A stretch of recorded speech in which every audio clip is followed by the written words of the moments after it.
हरियाणा की हर अपडेट के लिए बेल आइकन दबाएं और सब्सक्राइब करें STV हरियाणा न्यूज। नमस्कार, हरियाणा न्यूज देख रहे हैं यहाँ पर मैं हूं आपके साथ सोनिया सत्तानीता। रुख लेते हैं फटाफट हरियाणा की ओर। सिरसा के लघु सचिवालय में पत्रकारों से मुखातिब होते हुए हरियाणा के डिप्टी सीएम दुष्यंत चौटाला ने कहा कि प्रदेश में मई तक का फ्री राशन वितरित किया गया है। आत्मनिर्भर भारत टोकन के तहत 12,93,000 नए DRT रजिस्टर हुए हैं। उन्होंने बताया कि हरियाणा ने केंद्र सरकार से मांग की थी कि बारिश की वजह से गेहूं की फसल में लेस्टर लॉस की भरपाई किसानों से न की जाए और केंद्र सरकार को उनके आग्रह को मानते हुए फैसला लिया गया कि लेस्टर लॉस की भरपाई केंद्र सरकार करेगी। दुष्यंत चौटाला ने गेहूं के उठान की समस्या को लेकर प्रतिक्रिया दी और कहा कि 5 दिन पूर्व से पड़े धान के उठान के निर्देश दे दिए जा चुके हैं। खरीद एजेंसियों और अधिकारियों को जल्द ही उठान करने के निर्देश दिए गए। अगर 5 दिन पूर्व के धान का उठान नहीं किया गया तो संबंधित जिम्मेवार अधिकारी के खिलाफ कार्रवाई की जाएगी। और वहीं दुष्यंत चौटाला ने बताया कि अब सिरसा में लेफ्ट राइट फॉर्मूले की बजाय सभी दुकानें सोमवार से खोली जा सकेंगी और इन दुकानों के खुलने का वक्त सुबह 7 बजे से शाम 7 बजे तक होगा। दुष्यंत चौटाला ने कहा कि अब तक प्रदेश में 70 लाख मीट्रिक टन गेहूं की खरीद की जा चुकी है, जिसमें से 60 लाख मीट्रिक टन गोदामों में पहुंचाई जा चुकी है और अब तक सरकार की ओर से आढ़तियों के खाते में 9,000 करोड़ की राशि डाली जा चुकी है और साथ ही 6,500 करोड़ की राशि भी किसानों के खातों में ट्रांसफर हो चुकी है। अगले 3 दिनों में 20 तारीख तक की गई खरीद की फसल की बकाया राशि भी आढ़तियों के खाते में भेज दी जाएगी और इसके बाद अगले 2 दिनों में ये राशि किसानों के खाते में भेज दी जाएगी। हरियाणा के गृह मंत्री अनिल विज ने अधिकारियों को चेताते हुए कहा कि अगर हरियाणा में नौकरी करनी है तो विधायकों की बात सुननी पड़ेगी। दरअसल विधानसभा अध्यक्ष से वीडियो कॉन्फ्रेंसिंग मीटिंग के दौरान विधायकों ने कोरोना महामारी के इस काल में अधिकारियों के फोन नहीं उठाने की शिकायत की थी, जिसके बाद गृह मंत्री का यह बयान काफी मायने रखता है। विज ने कहा कि अगर विधायक इस समस्या के बारे में मुख्यमंत्री को बताएंगे तो इस पर अवश्य कार्रवाई होगी। गृह मंत्री ने कहा कि प्रोटोकॉल में विधायक मुख्य सचिव से ऊपर हैं। और वहीं कोरोना के बढ़ते आंकड़ों पर विज ने चिंता जताते हुए कहा कि हरियाणा में मृत्यु दर 1.24% है। साथ ही कहा कि कोरोना से डेथ क्यों हुई इसका ऑडिट जरूरी है ताकि मेडिसिन प्रोटोकॉल में सुधार की जरूरत हो तो सुधार किया जाए। विज ने कहा कि दिल्ली बॉर्डर के साथ लगते हरियाणा के क्षेत्रों में हेल्थ स्क्रीनिंग की जा रही है। इसके अलावा दिल्ली के साथ लगती हरियाणा की सीमाएं सील की गई हैं और सारे कच्चे पक्के रास्ते बंद किए जा चुके हैं। और वहीं इस मौके पर मुसलमान भाइयों को ईद की बधाई देते हुए विज ने कहा कि वो घर में रहकर ईद मनाएं। हरियाणा में कोरोना मरीजों की संख्या में लगातार बढ़ोतरी हो रही है। प्रदेश में अभी तक कोरोना के कुल 1043 मामलों की पुष्टि हुई और वहीं प्रदेश में कोरोना से अब तक 15 लोगों की मौत हो चुकी है। थाईलैंड के होम्योपैथिक डॉक्टर सोमनाथ मित्रा ने कोरोना से लड़ने और शरीर की प्रतिरोधक क्षमता को बढ़ाने के लिए दवाई बनाई है। पूर्व कैबिनेट मंत्री विपुल गोयल के निवास पर पत्रकारों से मुखातिब होते हुए डॉक्टर सोमनाथ मित्रा ने इस दवाई की शुरुआत के जरिए बताया कि वो पूरे हरियाणा से इस दवाई की शुरुआत कर रहे हैं और इस दवाई को पूरे देश में पहुंचाने का लक्ष्य है। बताया कि यह दवाई आयुष मंत्रालय द्वारा निर्धारित की गई है। यह दवा 100% सही है। डॉक्टर सोमनाथ मित्रा ने लोगों से दवाई का ज्यादा से ज्यादा इस्तेमाल करने की अपील की। वहीं इस दवाई को बनाने के लिए पूर्व कैबिनेट मंत्री विपुल गोयल ने डॉक्टर सोमनाथ मित्रा का धन्यवाद किया। विपुल गोयल ने बताया यह दवाई अब हम पूरे हरियाणा के हर एक जिलों में हर एक व्यक्ति तक पहुंचाएंगे। निर्माणाधीन आरओबी का निरीक्षण करने पहुंचे कैबिनेट मंत्री डॉक्टर बनवारी लाल ने कहा कि बावल में 28 करोड़ की लागत से बनने वाला आरओबी 2 महीने में बनकर तैयार हो जाएगा, जिससे न सिर्फ बावल चौरासी को बल्कि आसपास के लोगों को भी इसका लाभ मिलेगा। साथ ही डॉक्टर बनवारी लाल ने कहा कि बावल के दिल्ली जयपुर हाईवे स्थित बनीपुर चौक पर हो रही दुर्घटनाओं को देखते हुए जल्द एक फ्लाईओवर का भी निर्माण शुरू किया जाएगा।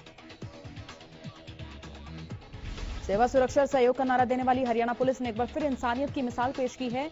बता दें कि सोहना पुलिस बीती रात दोहला मार्ग पर गश्त कर रही थी। गश्त के दौरान सोहना की पीसीआर जैसे ही सोहना दोलाहा रोड गैस गोदाम के पास पहुंची, वैसे ही प्रसव पीड़ा से करहाती एक महिला की आवाज सुनाई दी। पीसीआर वैन इंचार्ज HC गुलदीन ने पीसीआर रोककर उसके पति से मामले की जानकारी ली, जिसके बाद पीसीआर इंचार्ज ने अपने साथी इकबाल और सिपाही त्रिलोक की सहायता से महिला को तुरंत ही सोहना के नागरिक अस्पताल पहुंचाया। हालांकि अस्पताल पहुंचने से पहले ही महिला ने सड़क पर बच्चे को जन्म दे दिया था। अस्पताल पहुंचते ही वहां मौजूद स्टाफ ने तुरंत ही महिला और नवजात बच्चे को प्राथमिक उपचार देने के बाद गुरुग्राम रेफर कर दिया। रेवाड़ी में कोरोना संक्रमितों का आंकड़ा बढ़ता जा रहा है। यहां कोरोना के पॉजिटिव मामले की पुष्टि हुई है, जिसके बाद रेवाड़ी में कोरोना पॉजिटिव मरीजों की संख्या 10 हो चुकी है।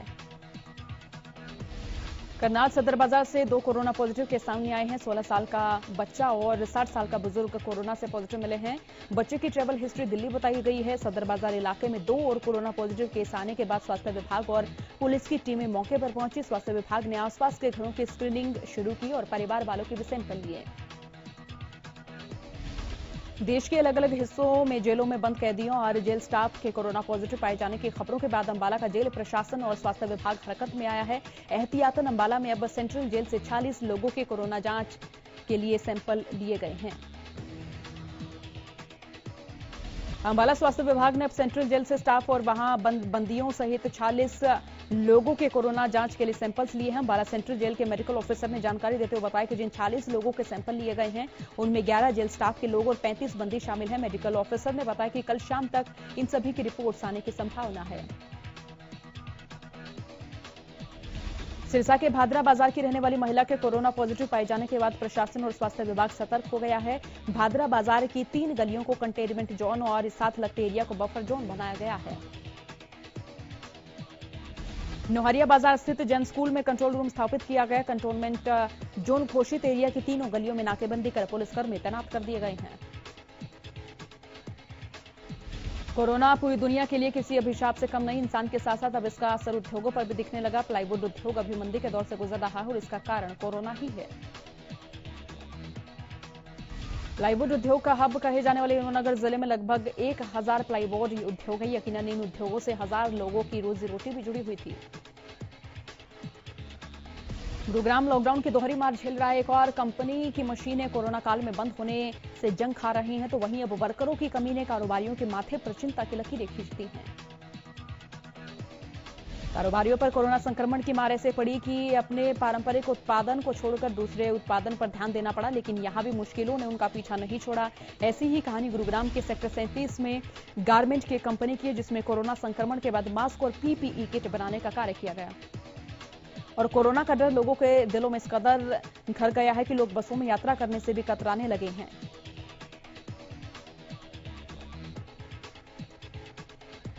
बात अगर कैथल की करें तो यहां पर सवारियों का टोटा देखने को मिला और यहां भी बस स्टैंड पर सन्नाटा पसरा हुआ मिला और बसें सवारियों का इंतजार करती नजर आई। धर्मनगरी कुरुक्षेत्र में बस स्टैंड पर यही हाल है। रोडवेज ने सवारियों के लिए बसों की शुरुआत कर दी, लेकिन सवारी बसों से यहां भी दूरी बनाती नजर आई।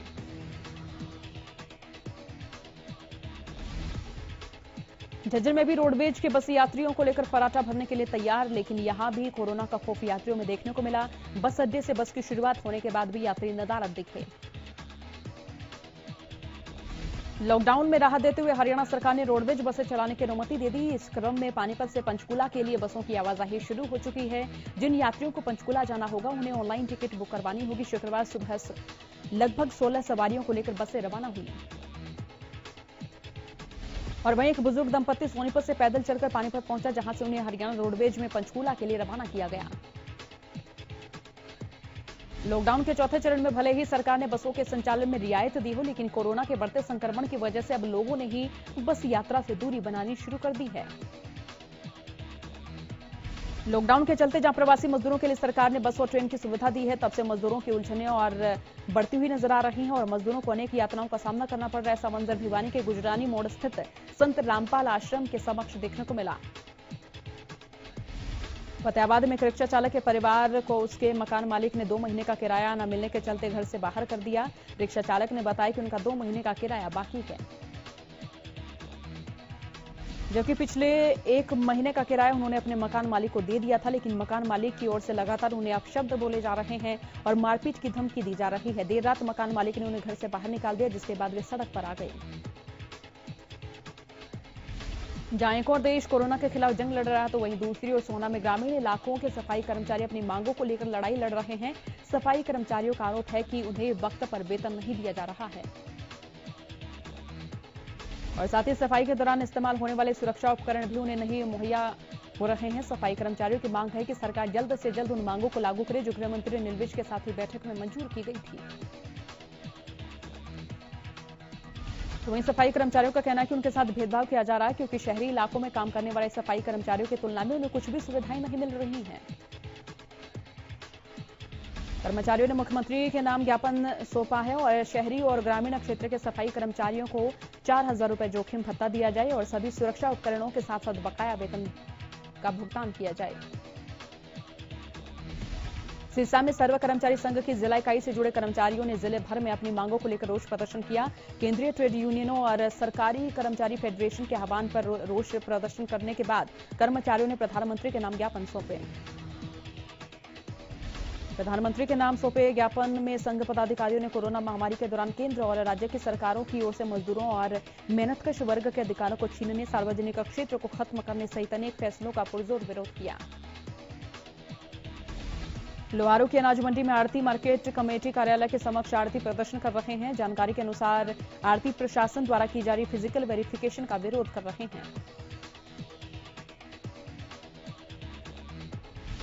कोरोना संकट के दृष्टिगत लागू लॉकडाउन के चलते सामाजिक संस्थाओं की ओर से संचालित ब्लड बैंक में भी रक्त की कमी आ गई। इस कमी को दूर करने की कोशिश में सिरसा के शिव शक्ति ब्लड बैंक में रक्तदान शिविर का आयोजन किया गया।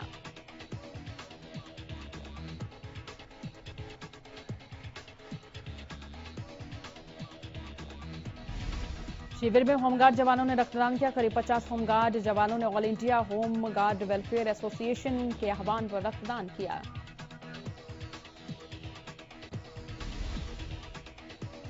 तेईस वर्षीय सुमित ने घरेलू कलह के चलते अपने पिता की लाइसेंसी रिवॉल्वर से गोली मारकर आत्महत्या कर ली। पुलिस ने मौके पर पहुंचकर शव को कब्जे में लिया और जांच शुरू कर दी और नागरिक अस्पताल नरवाना में शव का पोस्टमार्टम करवाया गया।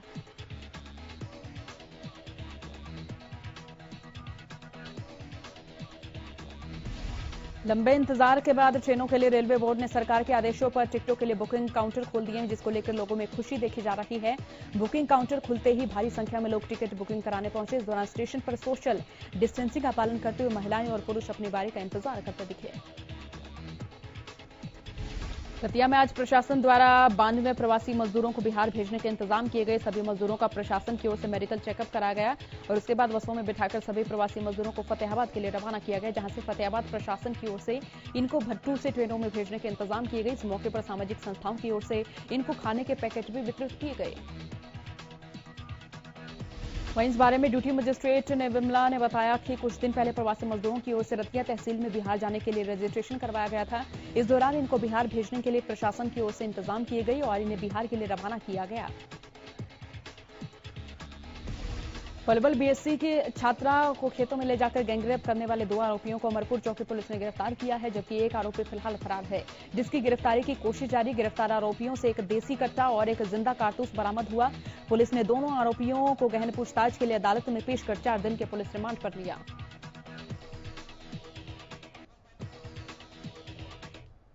फिलहाल वक्त एक ब्रेक का बुलेटिन में फौरन हाजिर होंगे।